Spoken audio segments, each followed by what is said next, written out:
In today's topic, we are going to cover the technique of liquid rhinoplasty or non-surgical rhinoplasty. In an earlier video, we have covered what are the indications, in whom you can do it, and what kind of an outcome you can get from a liquid rhinoplasty. In this video, I'm going to show you it's a simple procedure that can be done as an outpatient. It doesn't need too much of preparation. It's done under local anesthetic or topical anesthesia if you're not comfortable in giving a little local anesthetic.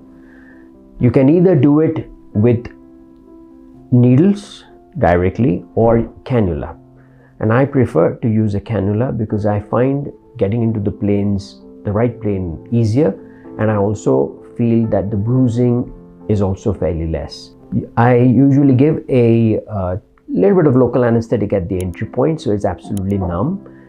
And once it's numb, from there you can manipulate your cannula in and get into the right plane.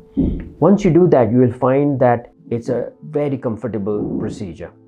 The plane, you can pass it right up to the dorsum in the plane between the SMAS and the periosteum. And then you can lay your filler there in a withdrawing fashion.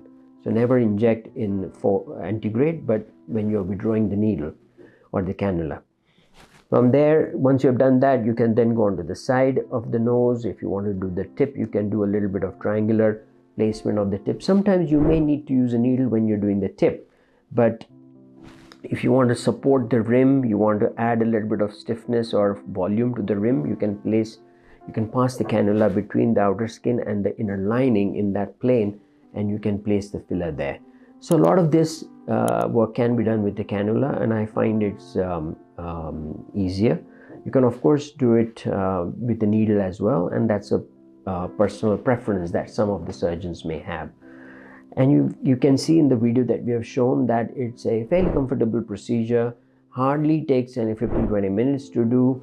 You can also layer the filler down in the columella. You can place filler right at the bottom here to lift up the tip or rotate it backwards.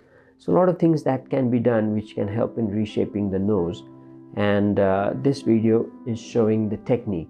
Once this is done, you apply a little bit of topical antibacterial ointment, and that's it. And that entry point, it closes in 24 hours and it becomes invisible. It's not seen. So this is the way liquid rhinoplasty is done in our center. And if you have any interest in considering this for yourself, I would suggest you contact us, come for a consultation, see if it's a suitable procedure for you, and see how it goes. So if you've liked this video, please subscribe or don't hesitate to share. Thank you very much.